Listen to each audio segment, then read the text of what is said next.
ஆளுநருக்கு இமெயில் அனுப்பிய விஜய். தாவேகா ஆட்சி அமைக்க கடிதம். தமிழக அரசியலில் பரபரப்பு.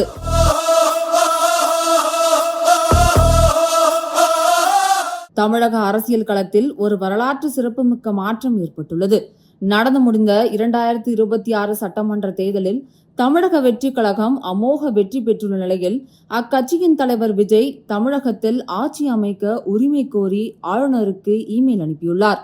தமிழக சட்டமன்ற தேர்தலில் பதிவான வாக்குகள் எண்ணப்பட்ட நிலையில் மொத்தமுள்ள 234 தொகுதிகளில் தமிழக வெற்றி கழகம் 108 இடங்களை கைப்பற்றி தனிப்பெரும் கட்சியாக உருவெடுத்துள்ளது. பெரும்பான்மைக்கு தேவையான இடங்களை நெருங்கியுள்ள நிலையில் மற்ற கூட்டணி கட்சிகளின் ஆதரவுடன் ஆட்சியை பிடிக்க விஜய் திட்டமிட்டுள்ளார். இது தொடர்பாக தமிழக ஆளுநர் ராஜேந்திர அர்லேகருக்கு விஜய் இமெயில் அனுப்பியுள்ளார்.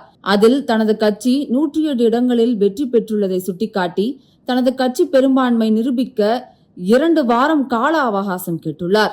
தகுந்த ஆதரவு கடிதங்களுடன் விரைவில் நேரில் சந்தித்து ஆட்சி அமைக்க உரிமை கோர இருப்பதாகவும் அந்த மின்னஞ்சலில் அவர் குறிப்பிட்டுள்ளார். அரசியல் கட்சி தொடங்கிய முதல் தேர்தலிலேயே இவ்வளவு பெரிய வெற்றியை பெற்று நேரடியாக ஆட்சி அமைக்க உரிமை கோரியிருப்பது தமிழக அரசியலில் ஒரு திருப்பு முனை. விஜயின் இந்த மின்னஞ்சலை தொடர்ந்து ஆளுநர் மாளிகையிலிருந்து என்ன பதில் வரும் என்ற எதிர்பார்ப்பு அதிகரித்துள்ளது. முறைப்படி ஆளுநரை சந்தித்த பிறகு தமிழகத்தின் அடுத்த முதலமைச்சராக விஜய் பதவியேற்பது குறித்த அதிகாரப்பூர்வ அறிவிப்புகள் வெளியாகும் என்று எதிர்பார்க்கப்படுகிறது.